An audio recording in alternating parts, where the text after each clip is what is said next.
बिस्मिल्लाहिर्रहमानिर्रहीम अस्सलाम वालेकुम। तो आज मैं आपके साथ बकर ईद के हवाले से एक मज़ेदार सी कबाब की रेसिपी शेयर करूंगी। तो आज हम बनाएंगे गोला कबाब। बहुत ही जूसी ये बनेंगे और बहुत ही चटपटे मज़ेदार से ये कबाब बनेंगे। और इसके कुछ टिप्स भी आपके साथ शेयर करूंगी जिससे कबाब बहुत ज़्यादा जूसी और सॉफ्ट बनेंगे। बिल्कुल ये होटल स्टाइल में कबाब बनेंगे आपसे भी। तो वीडियो को मुकम्मल देखिएगा और अगर चैनल पे नए हैं तो प्लीज़ सब्सक्राइब ज़रूर कर लीजिएगा। तो गोला कबाब बनाने के लिए आपको जो कीमा चाहिए होगा वो आपने बारीक वाला लेना है। और मैं यहाँ पे जो कबाब बनाऊँगी वो बीफ के कीमे से बना रही हूँ। सबसे पहली टिप तो ये है कि अगर आप कबाब बहुत ज़्यादा जूसी बनाना चाहते हैं, बहुत ज़्यादा सॉफ्ट आपको लगे कि कबाब बने, तो उसमें आप फ़ैट ज़रूर शामिल करें। 10 ग्राम मैंने यहाँ पे फ़ैट इसमें डाली है।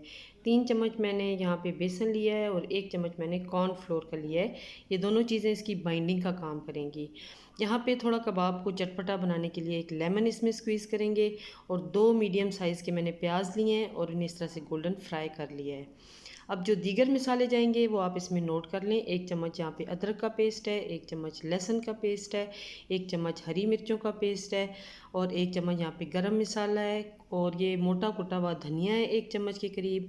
1 चम्मच यहाँ पे धनिया है और हाफ़ टेबल स्पून मैंने चिली फ्लेक्स लिए हैं, हाफ़ टेबल स्पून मैंने रेड चिलीज़ लिए हैं और 1 चम्मच मैंने हल्दी ली है। अब कीमे को हम डाल देंगे ब्लेंडर के अंदर और इसके अंदर तमाम इंग्रेडिएंट्स जो मैंने अभी आपको बताए हैं डाल के अच्छे से इसे ब्लेंड करेंगे।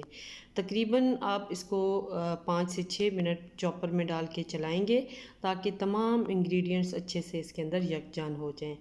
अच्छा, अगर आपके पास चॉपर अवेलेबल ना हो तो कोई मुश्किल नहीं है, आप हाथ की मदद से भी थोड़ी थोड़ी सी देर लगेगी, आप इसको अच्छे से गूंदते जाएंगे, प्रेस करते जाएंगे हाथ से, मसल मसल के तमाम मिसालों को यकजन कर लेंगे तो सेम रिज़ल्ट्स आपको मिलेंगे।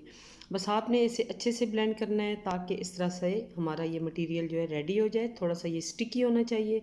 अब हाथ में हम ले लेंगे ऑयल, हाथों को अच्छे से हम ग्रीस कर लेंगे और इस तरह से थोड़ा थोड़ा हम कीमा लेते जाएंगे ये बैटर।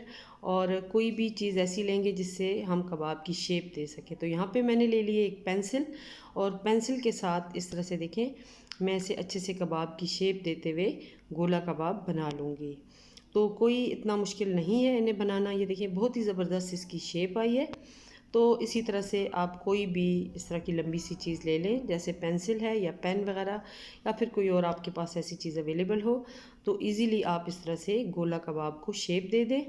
अच्छे से आपने प्रेस ज़रूर करना है, अगर आप प्रेस नहीं करके बनाएंगे तो उस तरह से कबाब टूटने का ख़तरा होता है। तो ये देखिए कितने ज़बरदस्त हमारे कबाब रेडी हुए हैं। 1 केजी से ये देखिए अच्छे खासे कबाब तैयार हुए हैं। अब यहाँ पे ऑयल को मैंने गरम कर लिया है और फिर आपने फ्लेम को थोड़ा सा देखें लो कर लेना है ताकि कबाब अंदर तक अच्छे से पक जाएं और ये जूसी भी तभी होंगे। अगर एकदम से ये रेड हो जाएंगे, फ्राई कर लेंगे आप, तो ये ऊपर से तो पक जाएंगे लेकिन अंदर से कच्चे होंगे। तो यहाँ पे ये देखें 8 से 9 मिनट लगेंगे और आपके कबाब जो है वो फ्राई हो जाएंगे। तो लीजिए जी, मज़ेदार से गोला कबाब हमारे रेडी हैं। ये देखें बिल्कुल ज़बरदस्त बने हैं, इनका कलर कितना अच्छा आया है। और इसकी सर्विंग के लिए आप प्याज ले सकते हैं, उन्हें हल्का सा आप सौते करें और इसके ऊपर कबाब डाल दें, उससे भी बहुत ज़बरदस्त इसकी लुक और टेस्ट होता है। तो मैं इसी तरह से सर्व कर रही हूँ। बिल्कुल ज़बरदस्त ये बने हैं। उम्मीद करती हूँ कि आप बकरीद पे से ट्राई करेंगे। अल्लाह हाफिज़।